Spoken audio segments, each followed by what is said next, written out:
Mes chers collègues, donc, nous avons aussi à l'ordre du jour une délibération qui consiste donc à proposer le retrait des fonctions de Mme Sandra Creuset-Tête, vice-présidente, après retrait de l'ensemble de ses délégations de fonctions de signature. Je ne vais pas évoquer à nouveau en détail l'ensemble des faits. Vous êtes bien évidemment tous informés dans quelle situation l'ensemble de l'exécutif se trouve.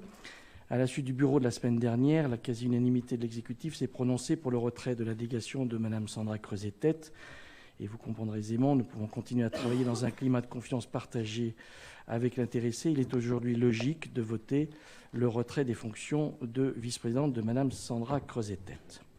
Ce vote, selon l'article L2121-21 du CGCT, est un vote donc à main levée, un vote public, sauf si, effectivement, un tiers des membres présents demandent un vote à bulletin secret. Nous sommes 62, ce qui nécessite d'avoir 21 personnes qui se prononcent pour un vote à bulletin secret. Je vous propose donc un vote à bulletin secret pour ceux qui le souhaitent. Quels sont ceux qui souhaitent un vote à bulletin secret ? Alors, 1, 2, 3. Vous levez 2 fois la main pour ceux qui ont un pouvoir. Non, pardon, c'est uniquement pas les pouvoirs, hein, uniquement les personnes présentes. 1, 2, 3, 4, 5, 6, 7, 8, 9, 10, 11, 12, 13, 15, 16, 17, 18, 19, 20, 21, 22, 23, 24. Il va donc être procédé à un vote à bulletin secret. Nous avons prévu, bien sûr, cela. Les services vont vous distribuer des papiers blancs sur lesquels vous pourrez inscrire votre vote et passeront avec l'urne pour récupérer les bulletins. Bien que la loi ne nous y oblige pas, nous avons prévu derrière le mur par avant 2 isoloirs, si certains souhaitent préparer leur bulletin à l'intérieur d'un isoloir. Ensuite, après avoir donc fait passer les urnes, le dépouillement sera fait par notre doyen et notre doyen Serge Pralat et le benjamin Franck Besson. Donc sur le bulletin, il faut répondre à la question: êtes-vous pour ou contre le retrait donc des fonctions de vice-présidente de Mme Creuset? Donc pour ou contre ou abstention. Bien évidemment, ça sera donc un bulletin blanc. Au niveau des assemblées, c'est tout bon? Très bien. Je vous propose de préparer vos bulletins. Pour M. Besson. Alors, avant le vote, bien évidemment, qui n'est pas ouvert, donc nous avons une prise de parole. Oui, merci, bonsoir à tous. On voulait intervenir sur cette délibération avec quelque chose qu'on a préparé, qu'on souhaitait vous lire, pour vous donner notre opinion sur ce sujet-là. Pour nous, il n'est pas admissible de retirer les fonctions d'une élue communautaire au seul motif qu'elle a fait son devoir en alertant sur des pratiques qui lui sont apparues comme suspicieuses. Un bureau communautaire ne doit pas allégeance à son président. Monsieur Nicolin, pour vous, il suffit aux gens qui ont des doutes de venir vous voir pour que vous leur expliquiez en quoi tout ce que vous entreprenez est parfaitement légal et ainsi de classer l'affaire. Mais ce n'est pas si simple. Prenons l'exemple de quelqu'un qui aurait commis volontairement un délit comme un vol par exemple. Si je vais questionner cette personne pour qu'elle m'apporte des explications et qu'elle est innocente, elle me dira qu'elle n'a rien à se reprocher et s'expliquera. S'il est coupable, il est tout autant possible qu'elle fasse la même chose et cherche à justifier, voire à masquer au plus vite toute trace de l'acte délictuel commis en clamant son innocence. Bref, il est impossible de vérifier si la personne dit la vérité ou non. Alors faut-il seulement la croire sur parole? Non. L'article 40 a été créé afin de permettre d'alerter la justice afin que celle-ci puisse vérifier s'il y a un doute légitime. Si ce n'est pas le cas, elle classe le dossier et n'ouvre pas d'enquête. Si une enquête est ouverte, c'est que les éléments apportés au procureur appellent à un doute légitime et suffisamment important. L'enquête aboutira à une mise en cause des personnes concernées ou à une clôture simple de l'enquête sans suite. En tout cas, l'enquête permet d'y voir plus clair entre innocence et délit, avec des moyens plus importants que les simples déclarations des mises en cause. Cette démarche d'éviction est pour nous honteuse. L'agglomération est là pour fonctionner avec toutes les sensibilités politiques, avec toutes les communes, et elle aurait tout à fait pu continuer à fonctionner en attendant les résultats de l'enquête. Le signal envoyé est grave puisqu'il revient à dire « taisez-vous, vous en paierez le prix si vous vous doutez de moi ». Nous vous appelons, chers collègues communautaires, à ne pas sanctionner une élue qui n'est soucieuse que de s'assurer que l'intérêt général du territoire prédomine toujours sur des intérêts particuliers. La loyauté, nous la devons à la loi et non à une personne, fût-elle dépositaire de l'autorité. Je vous remercie. De parole, Madame Bravo.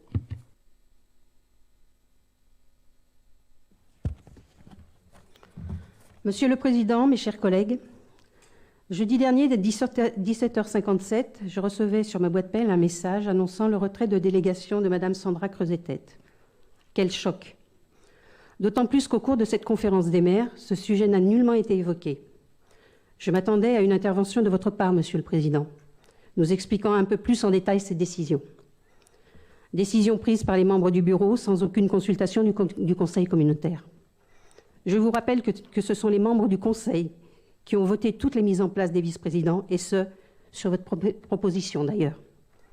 Hier, vous déclariez dans la presse, suite à l'ouverture officielle d'une enquête par le parquet de Saint-Étienne, suite à l'article 40 déposé par le collectif 88%, qu'il fallait attendre les conclusions de la justice au lieu de se transformer en juge. Que faisons-nous ce soir? Madame Creuset-Tête a-t-elle commis un délit? A-t-elle outrepassé ses droits? A-t-elle pris des décisions dans le cadre de sa délégation aux ressources humaines qui mettent en danger le Conseil communautaire? Je ne pense pas. Lors de notre investiture, nous avons tous lu la charte de l'élu local qui nous engage à exercer nos fonctions dans l'impartialité, la dignité, la probité et l'intégrité. La CGES ne serait donc-t-elle pas d'attendre le résultat de cette nouvelle enquête avant de prendre cette décision radicale? C'est pour cela que je vous demande, Monsieur le Président, de retirer ce point de l'ordre du jour afin que le Conseil puisse se dérouler en toute sérénité. Je vous remercie, Monsieur le Président et mes chers collègues, de m'avoir laissé ce temps de parole. Madame Riamont. Monsieur le Président, mes chers collègues, nous avons du respect pour les élus qui, en leur âme et conscience, saisissent le procureur au titre de l'article 40, bien sûr, dans une situation dont ils n'abusent pas. Et nous avons vu, dans l'affaire en particulier de la mission locale, combien il était important que cela soit fait dans les règles et dans l'intérêt général. Le deuxième élément que je note, Monsieur le Président, à partir des éléments que vous-même avez confiés à la presse, et je n'ai que ces éléments-là, c'est que vous arguez dans vos arguments du fait que vous souhaitiez que les élus membres du jury de maîtrise d'œuvre et que certains d'entre eux puissent être mieux formés à cette procédure qui effectivement est particulière et complexe. Il me semble que nous tous ici avons accès par un droit à la formation, à des formations très bien faites dans toutes nos structures d'élus, et je pense que tout simplement la MF42 a dans son catalogue de très bonnes formations au jury de maîtrise d'œuvre qui auraient pu concerner tous les membres titulaires et suppléants du jury du maître d'œuvre, et d'ailleurs, pourquoi pas aussi être ouverte à nous tous, car nous en avons besoin. Sur le fond du projet, bien sûr, et c'est normal puisque l'enquête est en cours, nous n'avons aucun élément pour comprendre, connaître, encore moins juger du fond, et je fais confiance à l'enquête qui va se dérouler. Néanmoins, j'insiste sur le fait que tous ces éléments jettent de la suspicion dans un contexte où nous n'avons absolument pas besoin de cela et nous ne pouvons pas nous en réjouir. J'indique aussi qu'en fonction de l'évolution de cette enquête, ce projet que vous soutenez depuis longtemps risque peut-être d'être suspendu ou arrêté. Je ne crois pas, au final, que ce soit une bonne chose pour notre collectivité. Dernier point, Monsieur le Président, un point tout à fait personnel. Je m'honore, au cours des mandats que j'ai exercés, aussi bien dans les 3 majorités dont j'ai fait partie que dans l'opposition à la région, de n'avoir jamais été mise en cause d'aucune manière dans tout ce que j'ai pu décider dans ce cadre-là. Et j'ai siégé 12 ans en jury de maîtrise d'œuvre et 12 ans en CAO à la région. Je m'honore d'ailleurs d'avoir exercé mon droit de vigilance au sein de la CAO de la région au moins par 2 fois, la justice m'ayant donné raison contre le président Wauquiez. Voilà les éléments que je souhaitais mettre à votre connaissance, mes chers collègues, en mon nom propre, mais aussi au nom de Denis Vanek.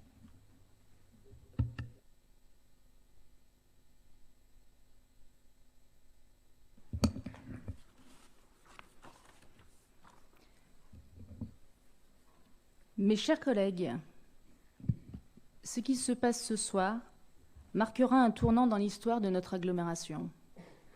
Jeudi dernier, après avoir épuisé l'ordre du jour du bureau communautaire et en présence des services, le président Nicolin nous a annoncé qu'il avait quelque chose d'important à nous dire.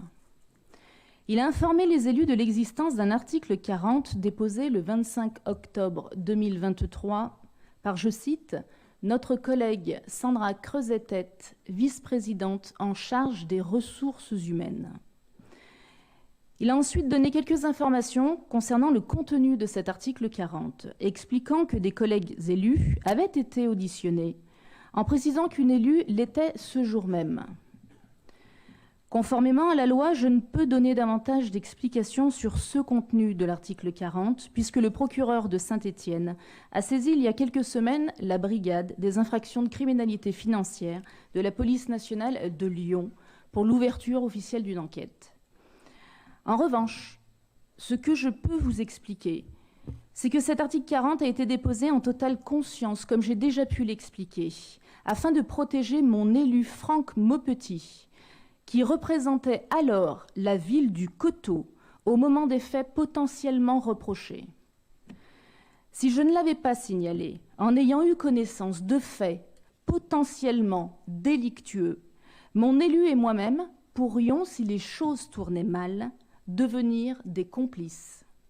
J'ai agi en ma qualité de maire du Coteau, non en tant que vice-présidente aux ressources humaines. Je vous rappelle que l'article 40 est une obligation pour toute autorité constituée de signaler sans délai de potentiels éléments suspects laissant penser qu'une illégalité, qu'un délit, qu'une infraction ou autre ont été commis. Pour le reste, la justice, quant à elle, apportera les réponses nécessaires.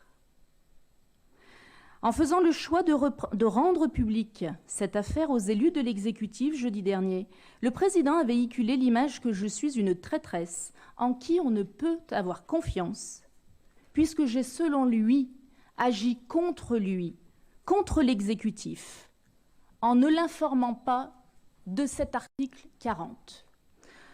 Le président oublie un cadre légal, qui est que du moment qu'un acte est posé dans le cadre de procédure pénale, l'intéressé ne peut plus s'exprimer, ni prévenir, ni informer, sous peine alors de poursuite à son encontre. Vous comprendrez donc que ce qui m'est reproché est totalement, et ce soir, paradoxal. Il a fait en sorte que je me retrouve prise au piège dans un procès d'intention sur un fond de trahison pour un motif totalement étranger au bon déroulement de ma délégation au sein de Roanne Agglomération. Son but était clairement de faire voter au plus vite ma destitution. D'ailleurs, en convoquant la presse et en organisant ce vote, sans qu'il ne soit inscrit à un ordre du jour, vous constaterez que tout était donc organisé d'avance. Les journalistes m'ont d'ailleurs expliqué le lendemain qu'ils avaient été conviés quelques jours avant par le président qui leur demandait de se rendre à un point presse parce qu'il avait un point important à leur communiquer. De toute évidence, la partie était perdue d'avance.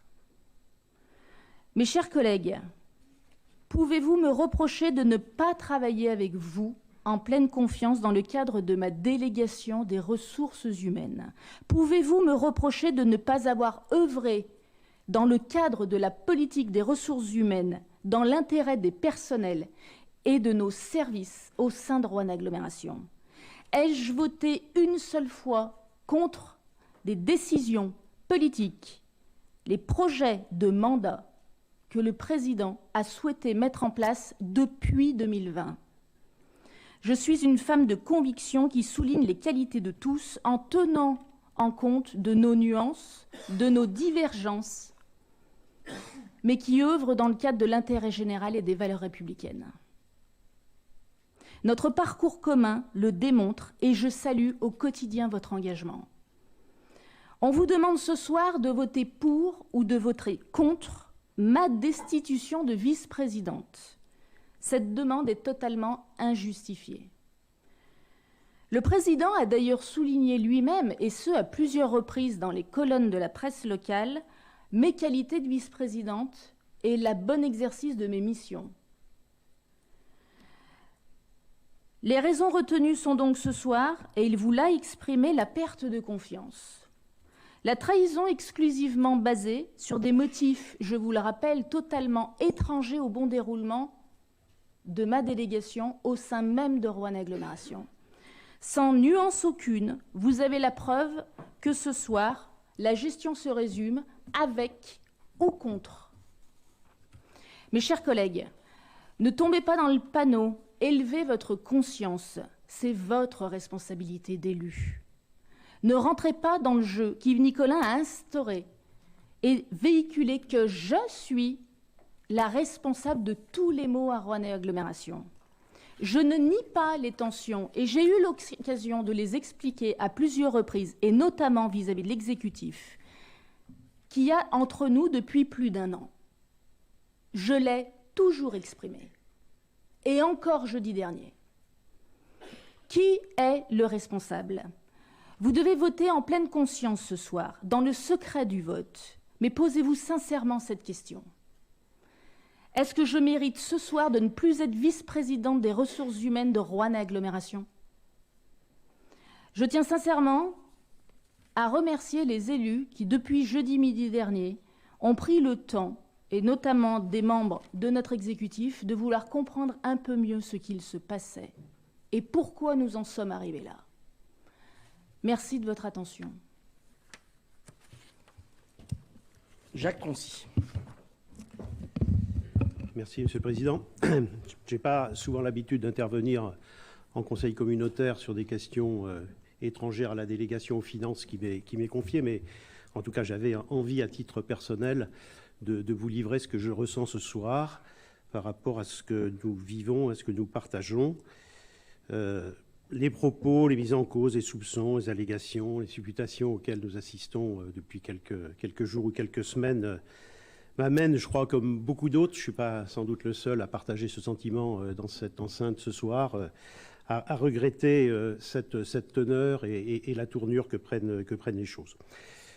J'ai bien compris, et ça ne m'avait pas échappé, qu'effectivement, il ne nous appartient pas de nous prononcer en quoi que ce soit, et en tout cas, moi, je ne le ferai pas sur le fond des signalements évoqués. Je dis évoqués parce qu'à ce stade, tout, effectivement, toujours reste au stade d'allusion ou de sous-entendu. Je voudrais simplement rappeler, je pense qu'on en est tous convaincus, mais peut-être qu'il faut le dire, qu'on est d'abord tous porteurs de mandats ici, dans cette enceinte et dans ce conseil communautaire, de mandats qui nous ont été confiés au sein de nos conseils municipaux et plus largement par nos concitoyens pour travailler au développement de notre territoire et au bien-être de ses habitants. Et ce travail est en cours et de séance en séance, la preuve est faite que de beaux projets voient le jour et d'autres sont encore devant nous. Et ce travail, moi je veux le dire, c'est ma conviction en tout cas d'élu, relativement jeune élu, pas par l'âge mais par l'exercice d'un premier mandat. Ce travail, à mes yeux, doit se poursuivre jusqu'au terme, pendant encore 2 années. Et que je déplore donc que cette dynamique puisse être entravée, et pire encore, salie par un certain nombre de soupçons, un certain nombre d'allégations ou de considérations qui sont de nature à jeter l'opprobre sur l'action publique en général, sur notre action publique en particulier. Et j'en ai déjà eu des échos au cours de la semaine passée, où effectivement les amalgames vont bon train et partent comme ça dans la nature. Et donc pour ma part, je voulais réaffirmer mon soutien et ma loyauté au président Yves Nicolin. En fait, ce qui est en cause et en question ce soir dans ce vote, et encore une fois en faisant très clairement, et j'y suis extrêmement attaché, en faisant abstraction du fond des questionnements et des signalements qui ont été portés à la connaissance de la justice, c'est finalement une question de principe et une question de méthode de fonctionnement de l'exécutif de Roanne Agglomération. C'est la question de la confiance et de la transparence et de la fiabilité qui doivent présider au fonctionnement d'un exécutif et d'exécutif tout entier. À mes yeux, et je l'ai déjà dit au sein de l'exécutif, tous les avis sont légitimes, et y compris les avis les plus divergents. Quand on est tous d'accord, c'est plutôt facile.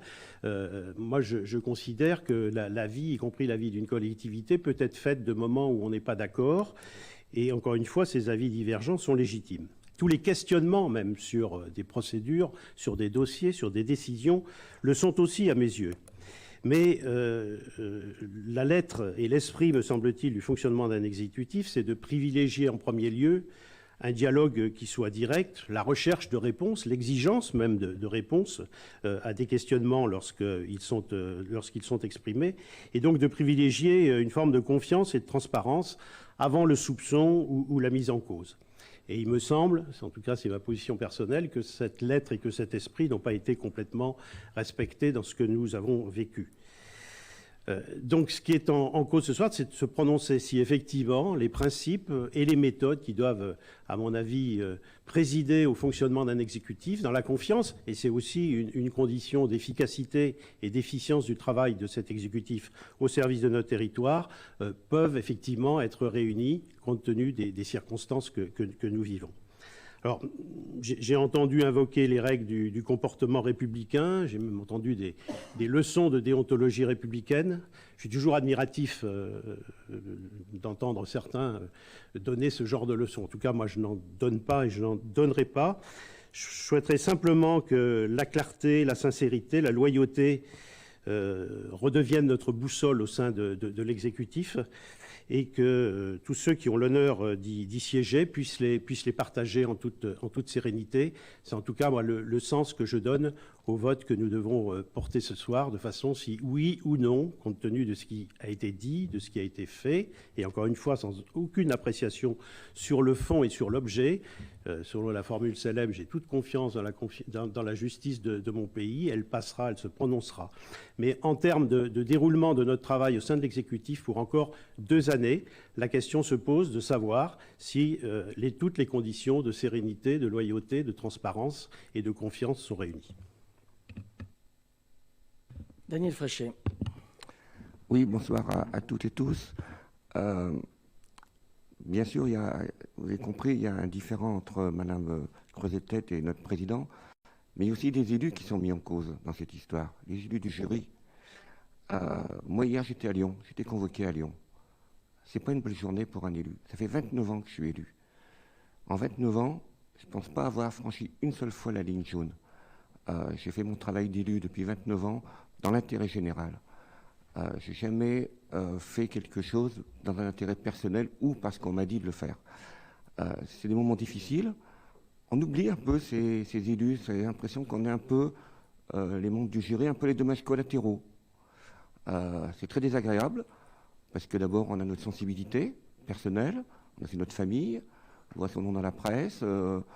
Qu'est-ce qui se passe? Eh ben non, on n'a rien fait d'illégal. Moi, j'ai choisi au moment du jury, j'ai choisi le projet qui me plaisait. Personne n'a fait pression sur moi, ni avant, ni après, ni pendant. Après, ça aurait été embêtant, enfin surtout pendant et avant. Voilà. Donc, je pense quand même qu'il ne faut pas oublier ça. Quand on prend des décisions, je peux comprendre, hein, mais il ne faut pas oublier aussi ce qui peut en découler. On vit des moments difficiles. Moi, la journée d'hier, je crois, va marquer mon mandat. Je vous dis, ça va faire 29 ans que je suis élu. C'était dur. Alors, c'est très bien passé. Hein. On a affaire à une capitaine quand même qui avait beaucoup de bienveillance. Mais voilà, c'est des moments quand même difficiles. En plus, c'est à Lyon. Il faut aller à Lyon, dans le centre de Lyon. Enfin, la journée est morte. Hein. Donc voilà, et d'avoir cette... interroger comme si on avait fait un délit alors qu'on n'a rien fait, c'est quand même très difficile à vivre. D'autres demandes d'intervention? Permettez-moi de répondre aux uns et aux autres. Pardon? Oui, Madame Burnichon. Pardon. Chers collègues, je ne suis pas une femme politique. Je suis juste une femme qui, par ses expériences personnelles, a été conduite en politique. Dans ces expériences personnelles, il y a mon activité professionnelle. Je suis salariée du secteur privé depuis maintenant 40 ans. 40 ans que je fais partie d'équipes. Et j'ai toujours eu une règle d'or. Faire partie d'une équipe, c'est respecter la ligne de conduite choisie par ses membres. Ne plus partager cette ligne de conduite, c'est choisir de prendre une autre direction et d'en accepter les conséquences, par exemple en démissionnant. Aussi, je soutiens notre président. D'autres interventions? Romain Bost. Oui, juste pour dire que je suis assez étonné que dans la presse et au bureau communautaire, on est allé dans le détail, notamment des signalements, et que ce soir, on n'est pas transparent sur le sujet. Donc on ne va pas revenir sur le sujet, mais je me rappelle qu'un signalement concerne notamment une délibération qui date de 2018. Donc quand on dit qu'on doit signaler au procureur sans délai tout fait potentiellement délictueux, je trouve que 2018 à 2024, 6 ans, ça fait un sacré délai. Je pense qu'on n'est pas dupe. Aujourd'hui, on est en 2024. Dans 2 ans, il y a les municipales.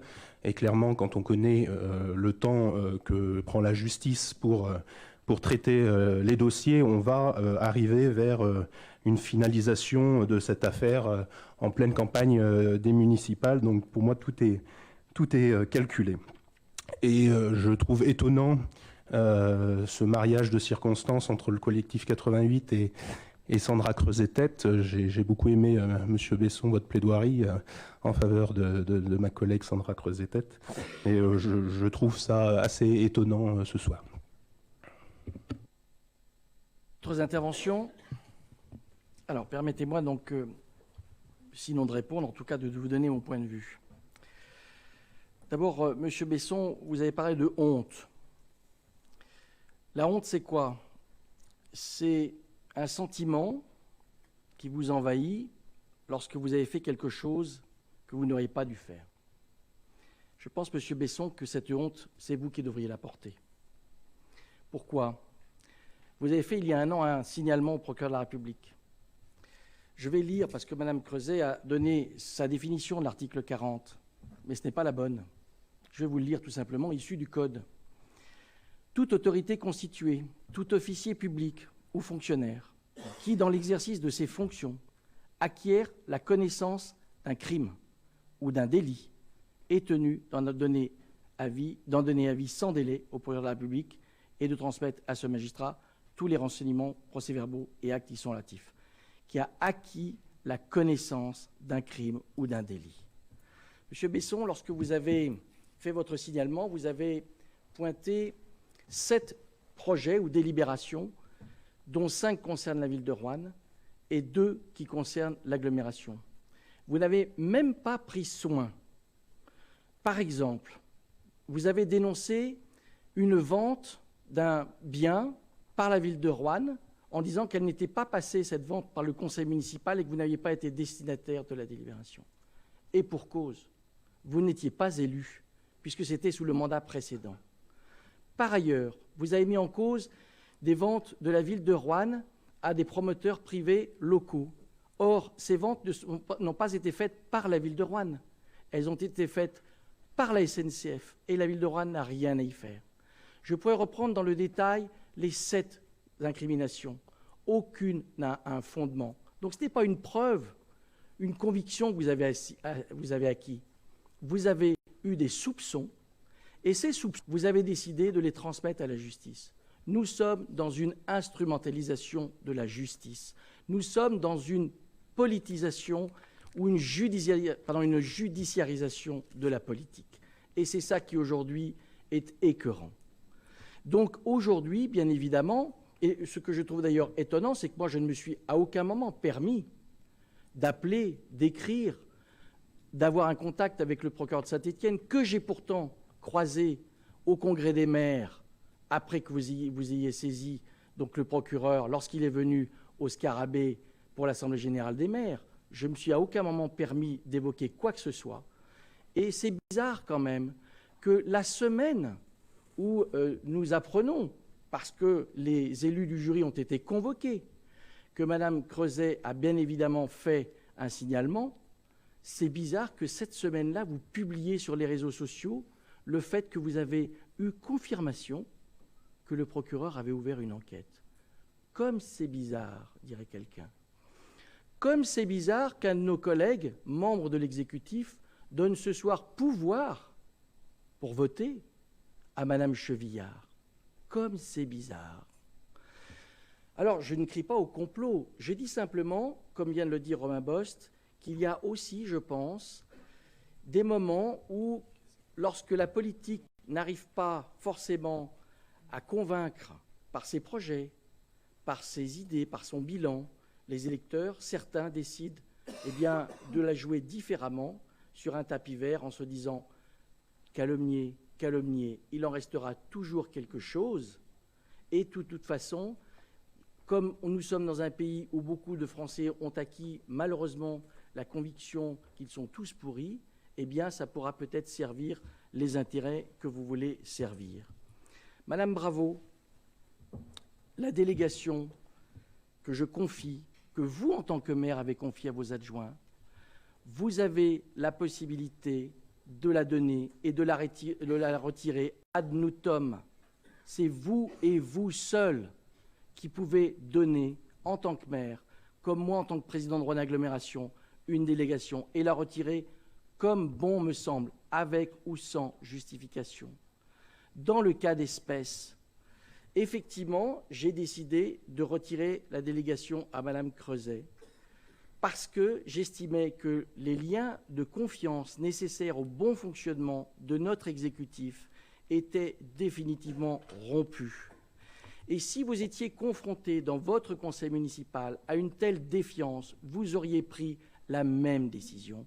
Et lorsque j'ai rencontré durant toute cette semaine tous les maires, et il se trouve qu'il y avait hier une formation organisée par l'AMF, lorsque j'ai discuté avec certains d'entre vous, tous m'ont dit qu'ils auraient agi de la même manière, qu'ils auraient retiré la délégation. Par contre, contrairement à d'autres, moi j'ai pris le soin d'en parler au bureau, de leur poser la question « Est-ce que vous me suivez dans cette affaire ?» Et sur 25 personnes, 22 m'ont suivi, 3 ne m'ont pas suivi. Ils ont raison de le faire et c'est légitime et c'est démocratique. Mais j'étais plus loin dans la démocratie que ce que la loi me permettait de faire. Donc là encore, me dire que vous trouvez que c'est quand même un petit peu fort, pardonnez-moi, mais qu'est-ce que je devrais dire en ce qui me concerne? Madame Riamon, vous avez évoqué le fait que durant toute votre carrière politique, vous n'avez jamais eu à connaître de doute. Tant mieux pour vous. Moi, il se trouve que j'ai connu à 2 reprises cela. Et ce n'est pas parce qu'il y a des doutes que les choses sont avérées. Vous avez peut-être bénéficié de la bienveillance de certains. Je vous le dis, vous avez peut-être bénéficié de la bienveillance. Par ailleurs, vous a-t-on entendu, lorsque M. Avocat a retiré sa délégation à un membre de l'exécutif auquel vous participiez sous le mandat 2008-2014, tout le monde n'a rien dit, enfin personne n'a rien dit. Et vous avez retiré cette délégation. Ce n'était pas un vice-président, mais quand même, c'était quelqu'un à qui le président, un membre d'ailleurs écologiste, à qui le président a retiré sa délégation. Et ça n'a pas fait une histoire pareille. Quant à Madame Creuset, pardon de le dire, d'abord, moi, vous nous apprenez, Madame Creuset, que vous avez déposé cet article 40 le 25 octobre 2023. Moi, je n'en ai eu une information que le 3 janvier. Cette information, imaginez-vous, vous apprenez, mesdames, messieurs, que vous êtes visés par une telle procédure.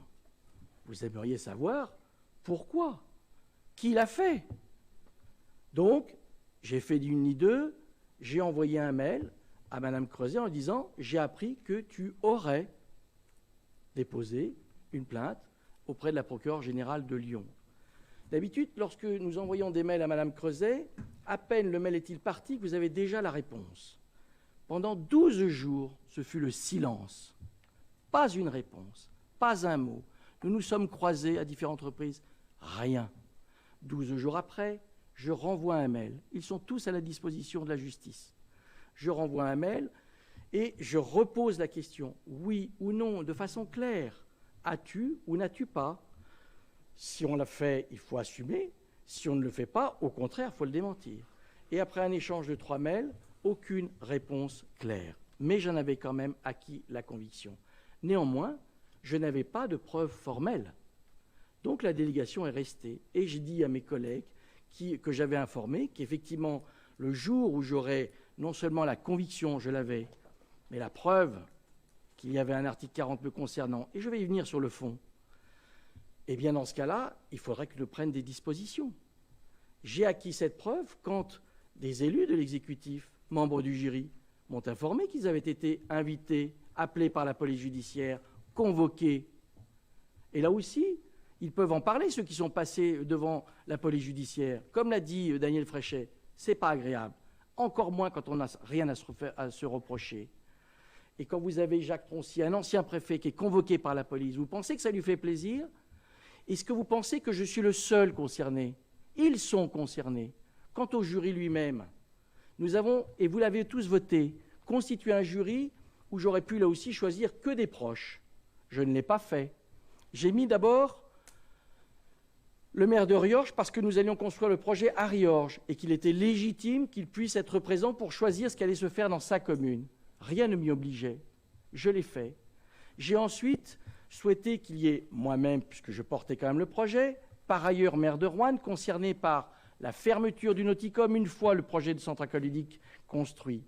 J'ai proposé à Madame le maire du Coteau d'en faire partie pour les mêmes raisons. Elle n'a pas souhaité le faire et a délégué un de ses adjoints. Si j'avais voulu faire quelque chose, croyez-vous que j'aurais accepté d'y mettre son adjoint? Si j'avais voulu tricher ou cacher quelque chose? C'est du grand n'importe quoi. Et ensuite, nous avions Gilles Goutaudier parce qu'il est l'élu en charge des centres aqualudiques. Et Daniel Fréchet parce qu'il était le premier vice-président en charge des grands projets. N'est-ce pas un grand projet? Daniel Fréchet n'a pas pu participer au premier jury. Pourquoi? Parce qu'il était indisponible. C'est son suppléant, Jacques Troncy, qui a été présent. Nous étions donc des élus dont seuls deux, moi-même et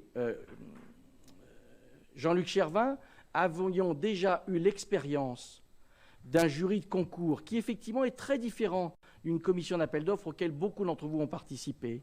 Les jurys de concours sont très encadrés, avec une procédure particulière, avec non seulement des élus qui vont voter, mais aussi des représentants des professions, représentants de la profession d'architecte désignés par l'ordre de Clermont-Ferrand, que nous ne connaissions, personne ne la connaissait, un représentant d'un bureau d'études, des syndicats des bureaux d'études, et un représentant donc des économistes de la construction, qui venaient tous les trois de Clermont-Ferrand.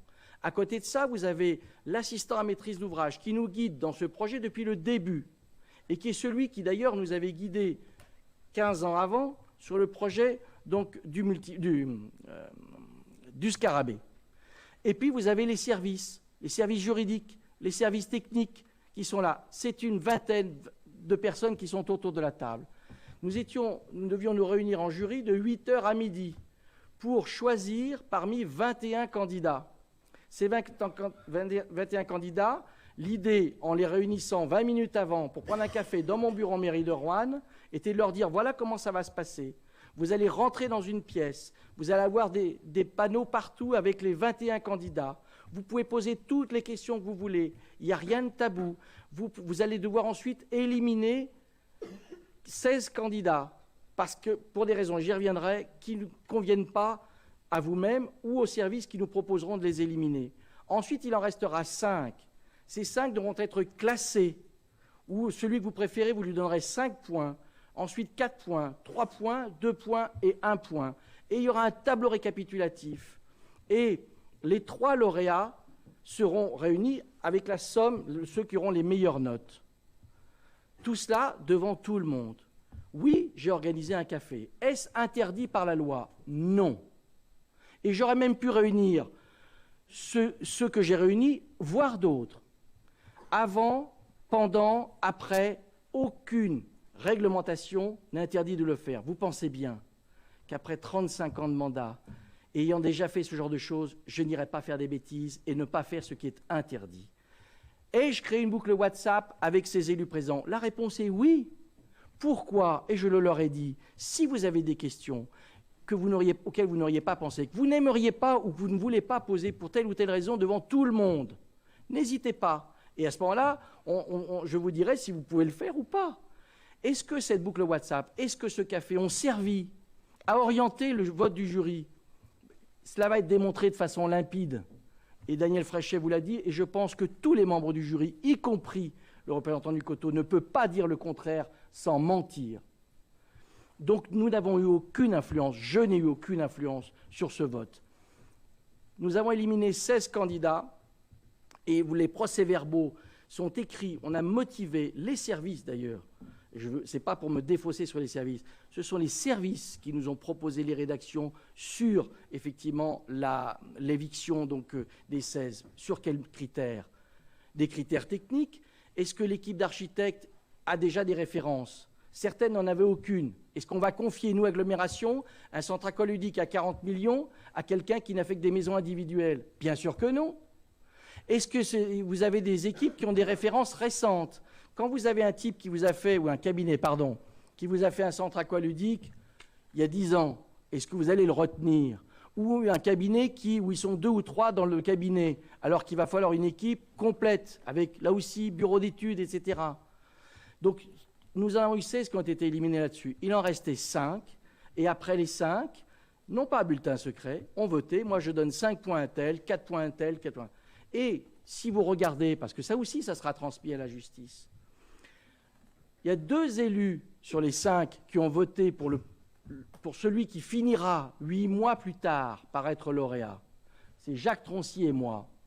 Les autres, dont l'élu du Coteau, dont Gilles Goutaudier, dont, pas Daniel Fréchet parce qu'il n'était pas là, Laurence Boyer, que j'ai oublié, pardon Laurence, ont voté différemment. C'est bien la preuve qu'il n'y a pas eu la moindre pression pour dire qu'il faut voter un tel ou il faut éliminer un tel. Et la chance que j'ai dans cette affaire, et c'est pour ça que je regrette qu'on ne soit pas venu me voir pour me dire « Yves, j'ai un doute sur ce sujet, Sandra, sur ce sujet. » Parce que nous nous sommes vus sur d'autres sujets où tu as élevé des doutes et les yeux dans les yeux, je t'ai donné toutes les réponses à toutes tes questions. Mais ça fait 2 ans que je suis harcelé. 2 ans que je suis harcelé par elle. Ça commence à bien faire. Et donc, moi je le dis ici, le tableau, il vous sera donné. Les 3 lauréats, hasard des choses, ils ont 26 points chacun. Aucun n'a été donc privilégié. Après, ces 3 sont admis à concourir. Ils ont 8 mois pour travailler. Ils travaillent, ils préparent un projet. Et derrière, nous avons un 2e jury, auquel Jacques Troncy ne participe pas, et cette fois-ci Daniel Fréchet était là. Et nous nous retrouvons dans la même considération. Y a-t-il eu un café? Non. Y a-t-il une boucle WhatsApp? Non. Parce que l'information, et non pas la formation des élus, Madame Riamon, l'information des élus pour leur permettre d'avoir de l'information sur le fonctionnement d'un jury, avait été réglée la première fois. Ils savaient comment ça fonctionnait, comment ça allait se passer. Et là, petite chose différente, c'est que là, les 3 projets sont anonymes. En couleur, il n'y a pas les noms. En couleur. Et c'est garanti par un huissier présent.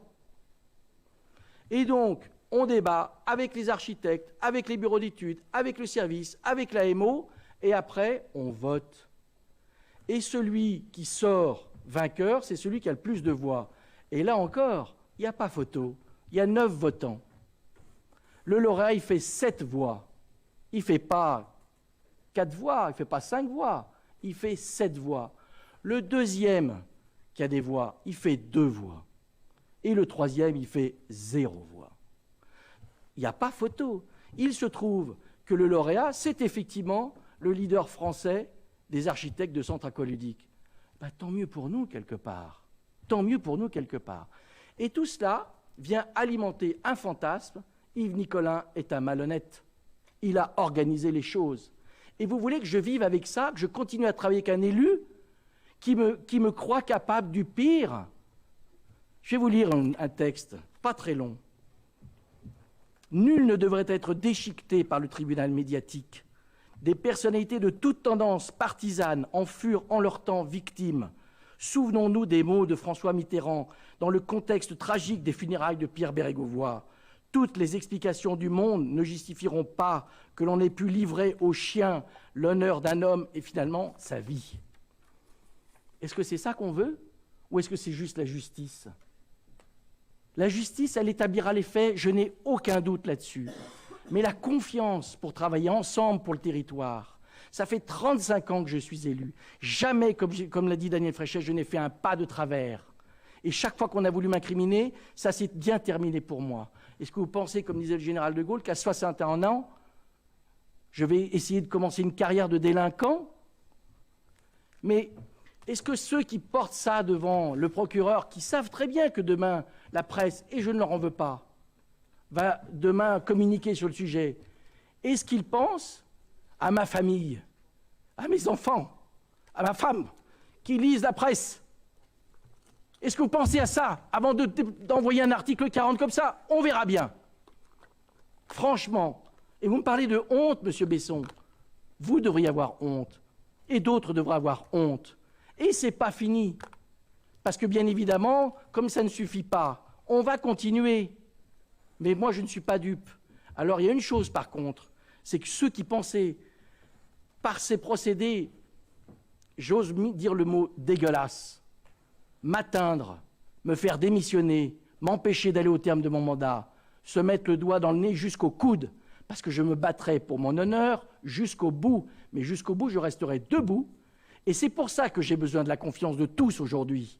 Je ne peux pas, Yves Nicolin et le reste de l'exécutif, en tout cas 22 sur 25, continuer à travailler dans ces conditions de suspicion qui n'ont qu'un seul dessein, c'est celui de détruire un homme. Donc maintenant, ça suffit.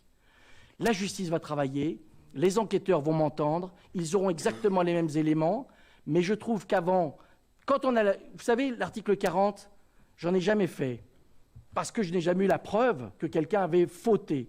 Si vous avez la certitude, la preuve qu'il y a eu effectivement magouille, oui, vous faites un article 40. Mais pas seulement parce qu'on dit, bah, tiens, peut-être qu'on ne sait jamais. Franchement, c'est insupportable pour un être humain d'avoir ça.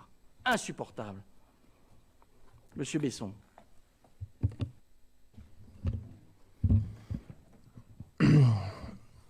Moi, je vais développer quelques points, puisqu'on a aussi parlé de l'article 40 qu'on a déposé. Je pense que je me dois de répondre au moins sur quelques éléments. Je vais peut-être commencer par la fin en disant que, et là, enfin, peu importe, à la limite, je n'essaie même pas de vous convaincre, j'ai surtout m'adresser peut-être à l'Assemblée. Nous n'avons jamais souhaité que cet article soit rendu public, pour deux raisons. D'abord parce qu'elles peuvent salir effectivement quelqu'un qui potentiellement est innocent. Oui, je suis naïf, mais laissez-moi terminer s'il vous plaît. Deuxième chose, parce que le rendre public... Je vous rappelle qu'il y a un règlement, que vous avez droit à 1 minute. Après que vous ayez fait 20 minutes, ouais. Donc, ok, je vais accélérer. Et pour la deuxième raison, c'est tout simplement parce que le fait que ce soit public, potentiellement, ça nuit au travail de la justice, puisque potentiellement, en informant les personnes qui peuvent être concernées, ça peut engendrer des difficultés d'enquête. Donc pour ces deux raisons-là, nous on ne souhaitait pas ça. La presse en est responsable. Très vite, je vous lis simplement du coup un article de conseil pour les collectivités territoriales. L'obligation de dénonciation n'est pas limitée aux seuls cas dans lesquels l'agent acquit la certitude de l'exactitude des faits délictuels ou criminels. Il suffit que ces faits représentent un degré suffisant de vraisemblance ou encore paraissent suffisamment établis, non à l'intime conviction que. Il ne s'agirait donc pas d'attendre d'avoir réuni toutes les preuves pour agir, car seuls les moyens d'enquête à la disposition du procureur de la République pourront permettre d'apporter la preuve de l'infraction. Voilà, ça c'est la ligne sur laquelle on a déposé. Maintenant, sur la question de notre démarche et de la concomitance avec la démarche actuelle de Sandra Creuset, vous nous poserez la question à Monsieur le procureur. Nous, on les échange avec Monsieur le procureur, on les a depuis longtemps. Ça tombe aujourd'hui. Il y a un concours de circonstances, je vous l'accorde. De là à ce de dire qu'il soit calculé, ça vous engage.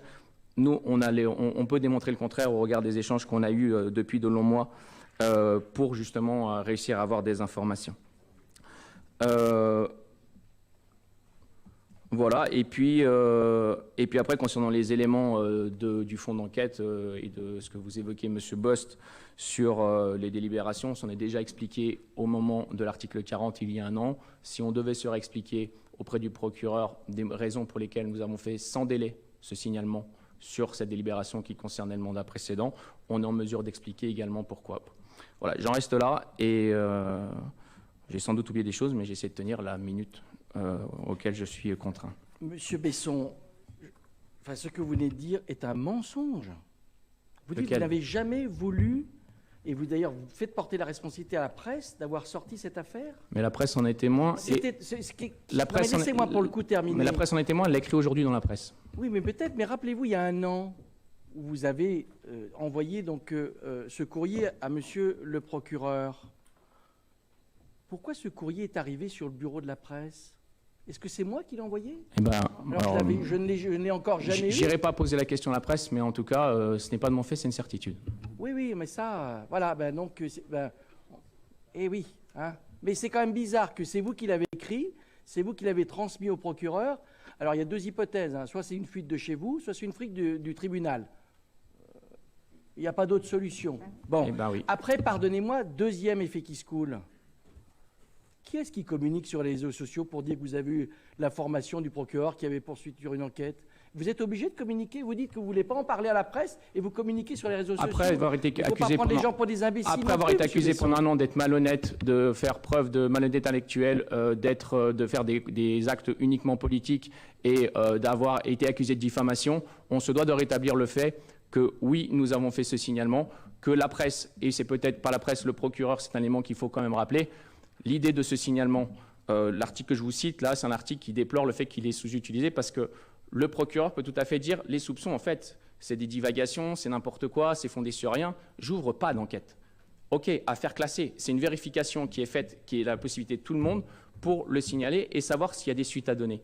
Si on regarde les éléments qui sont apportés, et nous, on n'a rien inventé dans le signalement qu'on a inventé, tout est vérifiable. Si à ce moment-là, le procureur dit ah ben moi, avec ça, j'ouvre une enquête, pour nous, c'est que notre doute est légitime. Et maintenant, l'enquête dira, avec les moyens de l'enquête, si vous êtes innocent ou pas, si vous êtes impliqué ou pas, et si vous êtes innocent sur la question. Mais pour nous, c'est pour ça que je dis qu'il n'y a pas de problème vis-à-vis de la question de Sandra Creuset, parce que c'est... Prenons ça comme une opportunité de dire, bah, effectivement, tout le monde va finir tout ça va finir de façon claire pour tout le monde. Et oui. Vous avez raison, je devrais effectivement me réjouir de ce qui se passe. Vous avez tout à fait raison et on vous croit, ça c'est certain. Madame Creuset, vous vouliez intervenir? Oui, effectivement, pour un petit peu clarifier la situation, parce que ça fait un petit moment qu'on est dessus, mais bon, tout se mélange entre leur signalement et effectivement l'article 40 que le maire du Coteau a déposé après avoir quand même, et vous, les membres de l'exécutif ou Monsieur le Président, été informés quand même des questions que j'avais suite à la discussion que j'avais pu avoir avec mon élu Franck Maupetit. Donc j'ai écouté plein de choses. Alors, à la différence, effectivement, c'est que moi, je n'ai rien dit du tout et que j'ai appris, parce que mon téléphone a sonné pendant des jours et des jours, depuis a priori l'annonce que Yves Nicolin vous avez faite de la future conférence de presse, où les choses étaient a priori calées d'avance par l'ensemble d'une équipe. Ok, alors moi pour le coup, je me dédouane totalement parce que justement, et il l'a rappelé, je me suis tue. Et je voulais rappeler pourquoi je m'étais tue. Parce qu'il y a un cadre réglementaire, un cadre légal qui explique, sinon cela, et qui le veuille, le comprendre, l'entendre ou peu importe l'accepter, ça s'apparente à de la pression, c'est que du moment où il y a un acte qui est posé dans un cadre légal de procédure pénale, on ne peut plus ni informer ni expliquer les choses. Donc lorsque j'ai les mails du président, que je ne nie pas, des discussions, on en a eu plein à plusieurs reprises, mais ces mails, je les ai, effectivement, la justice fera son travail. Mais les mails où on me somme de rendre une réponse, mais pardon, en pleine procédure pénale, pardon, SMS, mail, à 2 reprises. Oui, mais non, c'est pas parce que tu souhaites et que tu exiges que l'on te donne une information qu'il n'y a pas le respect d'une procédure pénale en cours qui fait que l'intéressé, et c'est le maire du Coteau, pour protéger la personne que son conseil municipal a désignée pour la représenter dans les débats et les jurys du centre aqualudique, qu'elle va tomber ou que sa tête déjà était mise à prix. Pardon Yves, je sais que tu es avocat, il y en a des avocats ici, je suis juriste aussi, pardon, il y a un respect, un déroulement d'un cas légal. Alors j'ai écouté plein de choses ce soir, je suis désolée. Le fond, j'ai tout écouté, mais il y a plein de choses qui n'ont rien à voir. Rien à voir. La seule chose que je peux vous expliquer ce soir, c'est que Sandra Creuset est maire d'une ville et premier magistrat. Et de ce fait-là, comme vous avez une responsabilité à un moment donné où vous avez des informations portées à connaissance. Je m'en suis livrée à mes collègues élus. Personne ne l'a démenti. Personne ne l'a démenti. Je l'ai fait. J'ai assumé, je me suis fait envoyer bouler ce fameux 12 octobre pour avoir un SMS l'après-midi bien corsé que le procureur a également. Pardon Yves. Maintenant, le tenant l'aboutissant de ce qu'il se passe à l'intérieur d'une enquête, avec tout le respect que j'ai tant pour les services de l'agglomération que vous, mes collègues élus, à qui j'ai parlé plusieurs fois. Ça vous dérange quand je parle, ça vous dérange. Mais il y a un moment donné, il faut accepter d'entendre et de comprendre. Je suis désolée, je suis premier magistrat, je suis maire du Coteau avant d'être à l'agglo. Celui qui ne souhaite pas comprendre ceci et le sursaut que vous devez avoir ce soir, c'est de comprendre votre responsabilité. Vous avez fait comme moi, vous avez lu la charte de l'élu. Moi, j'ai rien fait de mal. Effectivement, je n'étais pas là. Qu'est-ce qu'on m'a demandé à un moment donné, c'est d'agir en pleine conscience. C'est moi qui ai mal dormi. Alors pardon Yves Nicolin, oui tu as une famille, j'en ai une également. Oui c'est difficile de faire de la politique, on en a suffisamment parlé. Tu as le cuir solide, tu dors sur tes 3 oreilles. J'ai mal dormi pendant des mois. Vous m'avez vu changer, beaucoup de collègues m'ont demandé ce qui se passait. Ok? Moi aussi j'ai une famille, 2 enfants en bas âge, ça n'est plus le sien. Ça n'est plus son cas, d'accord? Alors à un moment donné, les procès d'intention sur fond d'inquisition, de trahison, ça commence à bien faire. Je ne suis pas là ce soir pour vous expliquer le contenu de l'affaire. David Charmatz a été sommé par la procureure générale de Lyon d'ouvrir effectivement, de prendre toutes les dispositions, enfin sommé, pardon de ce terme, parce que personne ne somme personne, mais de faire son boulot. Moi, je suis un maire. J'ai fait le mien en pleine conscience. Si tu penses que c'est de la trahison, Yves, avec tout ce qu'on a pu se dire, et tout ce qui, effectivement, les écrits que tu as laissés, pardon Yves, c'est pas parce que tu décides que je dois exécuter. Maintenant, si ça vous dérange, je l'ai bien entendu, je l'ai compris, mais stop, stop. La politique intercommunale de Roanne Agglomération, qu'est-ce qu'on peut me reprocher aujourd'hui? Qu'est-ce que vous avez à me dire alors qu'on se voit, qu'on travaille ensemble? Rien du tout. Le maire, le président maire est capable de l'exprimer dans la presse. La vice-présidente RH, qu'est-ce que vous avez à me reprocher? Dans les discussions, la semaine dernière, on était en réunion, vous me regardez, qu'est-ce que vous avez à me reprocher? Rien du tout. D'avoir du caractère, de faire de la politique, effectivement, d'avoir du tempérament, une origine espagnole. Ok, j'ai même écouté de la bouche du président, je suis une tornade. Je l'ai compris. Est-ce que ça fait de moi la personne à mettre au pilori? Je ne suis pas sûre. Il y a un temps judiciaire que je n'ai pas demandé. Je vous ai posé toutes les questions. J'en ai eu des bribes de réponse. M'ont-elles convaincue? Pas du tout. Ont-elles fait que j'ai assumé la circonstance de premier magistrat? Évidemment. Tu as ce soir les larmes aux yeux. Je peux te dire que mon élu a aussi une famille, Yves. Ok, maintenant, c'est le temps de la justice. Il a subi tout le monde, pression. exactement. Et il a assumé, en fait. Il a assumé comme vous. Mais tout ce que tu as déroulé Creuset, là, ça n'a rien à voir. Vous avez épuisé votre temps de Eh parole. bien, je vous remercie, parce que alors, je suis contre. Voilà, bah, ce soir, ça marche comme ça. Merci ça marche beaucoup. tous les conseils comme oui, ça. Et, bien oui, sûr. je suis désolé. Et que je pense maintenant que tout le monde est informé. Mais dans cette affaire, pardonnez-moi, je ne voudrais peut-être pas inverser les rôles entre la victime et l'accusateur. Hein? Et donc, moi, je ne fais que tirer les conséquences pour préserver une cohésion au sein de l'exécutif. Et je vous le dis, nous allons passer au vote. Si ce vote n'était malheureusement pas positif, je crains que notre exécutif ait beaucoup de mal à fonctionner pendant, effectivement, les quelques mois qui nous restent jusqu'à la fin du mandat. Maintenant, chacun, en son âme et conscience, va voter pour ou contre la destitution de Mme Creuset comme vice-présidente. Donc ceux qui sont d'accord avec la proposition de l'exécutif sont priés de voter pour. Pour les autres, ils font ce qu'ils souhaitent entre l'abstention et le vote contre. Le scrutin est ouvert. Pour. Pour. Pour. Pour. Pour. Pour. Pour. Pour. Pour. Pour. Pour. Pour. Pour. Contre. Contre. Contre. Contre.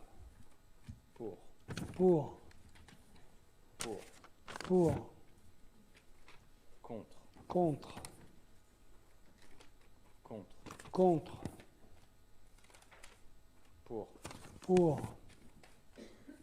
Blanc. Blanc. Pour. Pour. Contre. Contre. Pour. Pour. Contre. Contre. Blanc. Blanc. Blanc. Blanc. Contre. Contre. Blanc. Blanc. Contre. Contre. Contre. Contre. Contre. Contre. Contre. Contre. Blanc. Blanc. Excuse-moi. Contre. Blanc. Blanc. Pour. Pour. Pour. Pour. Contre. Contre. Pour. Pour. Blanc. Blanc.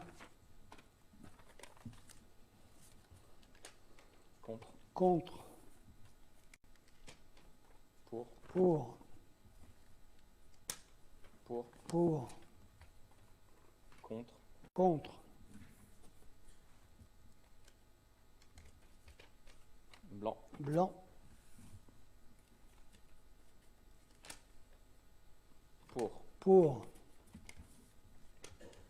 Pour. Pour. Contre. Contre. Pour. Pour. Contre. Contre. Pour. Pour. Blanc. Blanc. Contre. Contre. Pour. Pour. Pour. Pour. Contre. Contre. Contre. Pour. Pour. Contre. Contre. Pour. Pour. Contre. Contre. Pour. Pour. Pour. Pour. Pour. Pour. Pour. Pour. Pour. Pour. Pour. Pour. Pour. Pour. Pour. Pour. Blanc. Blanc. Pour. Pour. Pour. Pour. Blanc. Blanc. Pour. Pour. Pour. Pour. Contre. Contre. Pour. Pour. Pour. Pour. Pour. Pour. Pour. Pour. Pour. Pour. Pour. Pour. Pour. Pour. Blanc. Blanc. Pour. Et pour. 80 votants, 12 blancs, 45 pour et 23 contre. Voilà, Monsieur le Président. Merci. La délibération est donc